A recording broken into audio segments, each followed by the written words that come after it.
I started working undercover with law enforcement to combat child exploitation, I thought that I would essentially get trained from well-designed programs or things that these guys have in place that are like really effective and streamlined. What ended up happening is that in many cases, this is not to discount their expertise, their training, or their capabilities, but in many cases, I ended up training them because unfortunately, law enforcement doesn't have the training or the resources to combat child exploitation. I hope that hits you hard because like that's so unacceptable, and I just want you to know that in general, I'm generalizing, but every single law enforcement officer that I've talked to want that training, would go above and beyond, would do overtime to get that training. Some of them even use their own money and their precious day off to go to a training seminar so they can get that type of training. I've talked to so many veterans in law enforcement who have spent like 20 years in the service and literally didn't know what to do when they encountered some sort of child exploitation. So lots to be said there. Lots of intentional corruption from the top down, and that's just like so many layers of not okay. But this message isn't about all that corruption or like why this is even a problem. This message is about law enforcement's reaction and just some of the takeaways that I've gotten after having worked with them for the past few years now. One of the biggest things that stand out to me is that after having seen so much of the problem, like when I do undercover work, when we see what children see on the internet, makes the most hardened war heroes cry, okay? What children are seeing on a daily basis.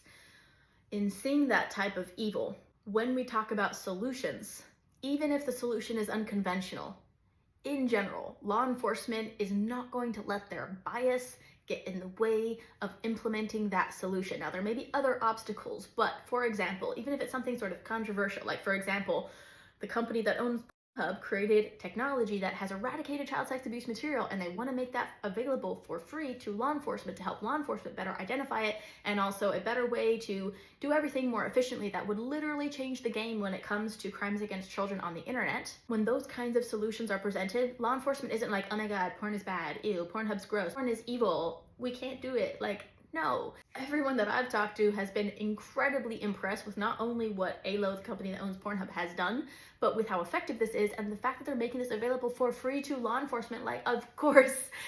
By contrast, when I've talked to other advocacy groups, and especially the ones with the religious undertones, especially the ones that call themselves anti-trafficking, but they're actually just anti-porn groups, when I talk to them about these solutions, they're like, what? No, porn is bad. Or like, oh no, but those guys are Satan. They literally have told me that. By contrast, law enforcement doesn't use that type of bias to make decisions, and they definitely don't let bias get in the way of bringing solutions to protect the innocent. So, may not be that surprising to some people, but I know law enforcement gets a lot of bad rap. I know there are so many different cases of all kinds of stuff. I'm narrowing this message to focus on child exploitation and law enforcement's role in it. Now, first of all, I just want everybody to understand how under-resourced they are and how much lack there is of training to identify and combat child exploitation. That's not okay. So among many other things, I'm working with some of the experts in the industry to create law enforcement training programs, as well as training programs for government contractors and other sectors of good guys on the local, state, and federal levels. Because like, why is this not already a thing? But we will absolutely make this happen. Now look, I've worked with law enforcement officers that are really dedicated, and you can tell like they are so compelled, and it just like, ugh, for all the right reasons. They have a lot of passion behind this. And I've also worked with different people who just seem very calloused and numb to this whole topic. Now, let me give you some specifics without mentioning names, obviously. This is not to speak negatively about anyone, of course, but it is just to help you understand like the spectrum here of what we're dealing with. So for example, a couple years ago, I was doing an undercover op, and there were like 6 or 7 different agencies there. One of them was a federal agency, HSI. I had been building a case against these specific predators that like needed to be off the face of this planet.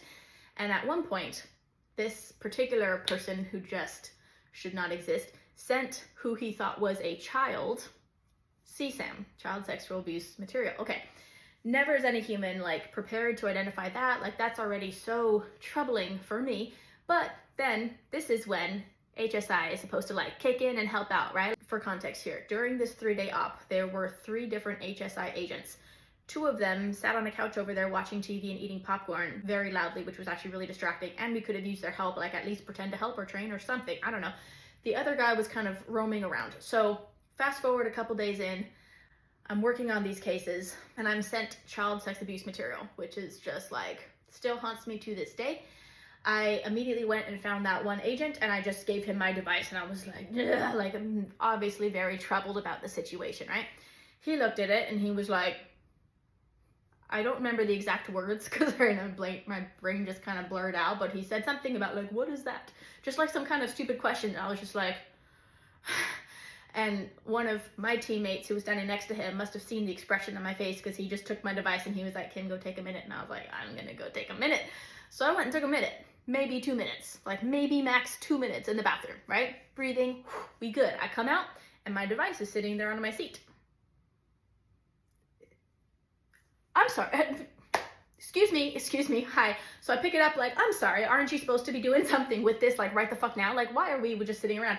2 women are still there sitting on the couch, like I just couldn't even deal with that. So I went outside to where my teammates were, and again, in going outside, they must have seen my face because I generally am pretty collected, but they were just like, what's the matter? And I was like, this words I can't use on TikTok. So I had my device to them. We were in a pretty dangerous area, so I couldn't like take a walk, which is what I wanted to do, but I was standing in the corner just deep breathing, like right? Like there was just a lot happening here. During that time of maybe 2 minutes of my deep breath, which was very therapeutic, one of the 2 ladies walked up to me and she stands next to me and she's like, yeah, I'm sorry, we see this all the time. I'm sorry. Yeah, it's really hard. Yeah, it's really hard.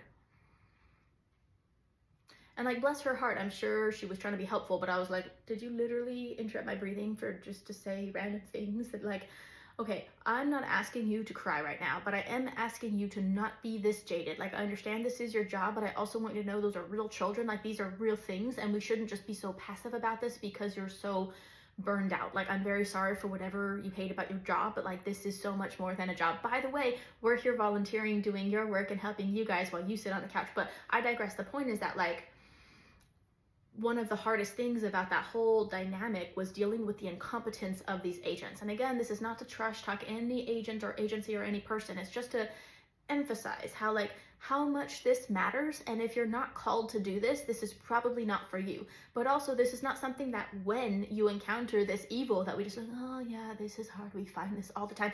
No, get like, oof, that was the hardest thing to deal with. So even after she interrupted my breathing to say some random things, I go over to where the other lady is standing with one of my teammates and they're reviewing this content, and then she starts asking me a slew of just the dumbest questions you could possibly ask. Like, I had to stand there and explain to her how I knew it's a child. Honey, this is your job. Like just the lack of, I don't know. I've been saying this for a very long time. This is for the sake of awareness.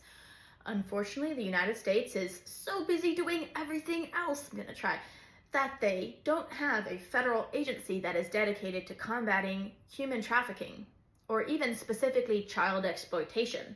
Now, we have like internet crimes against children, ICAC. We have certain departments or things and like divisions of certain smaller things or statewide or local things, and that's great. But on a federal level, we don't have an actual focused effort and resources allocated to combating this. So when you do find people that are actually working for the federal government in this space, I've seen 2 categories. I've seen the people who really care and who work way too hard and who go above and beyond and who take their work home with them and who just like can't rest for their 20-year career or whatever it is because there's so much work to do and that pile of cases just is never ending. There's not enough resources, there's not enough people. Traffickers move all around. Like, it is such a difficult, maybe even impossible task for, the one person they've assigned to it. On the other hand, I've seen law enforcement who have become so disillusioned, so numb to it, so unmotivated that there's just kind of like, yep, it's gonna happen. Yep, it is what it is. That's unfortunate. But I just want to say to every law enforcement officer, to anyone who's involved in anything related to child exploitation and crimes against children, we need you. We really, really need you. Those kids need you. This is not just a generic plea. This is coming from someone who didn't have a hero in their life as a child. Myself and 25,000 other children didn't even know that heroes like you exist. And knowing that good people like you would be out there who care and who would take action in a good way, that could be so meaningful. Not only healing, but I'm talking about empowering for people who are still victims, to children who don't have help, to children who don't see hope in their lives because their whole surrounding is just traumatic and terrifying.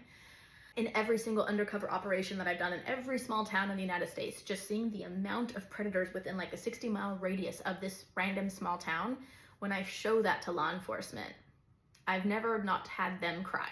Just seeing the type of terrible things predators in their community are saying to children on the internet, just for existing as children on the internet, just for being innocent, curious children, not even soliciting attention. So, in a time where evil is thriving, we need good people like you more than ever. Please don't give up hope, and thank you for being the heroes we need.